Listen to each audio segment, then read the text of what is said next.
hindi po ako komportable kasi dun sa mga magulang na nagdidisiplina ng anak tas nilalagay sa SOCMED.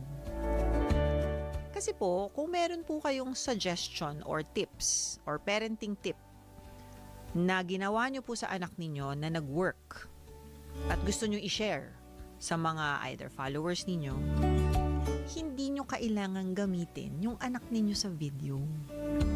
Pwede nyo i-explain, alam nyo, yung anak ko, ganito ang nangyari.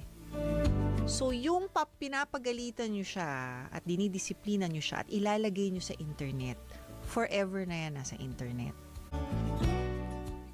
So, isipin nyo na lang mga magulang or mga guro na nakikinig din.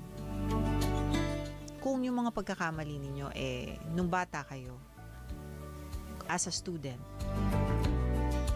ina-announce ng lahat ng tao at nasa internet. Akalain mo, hanggang ngayon pinag-uusapan pa yung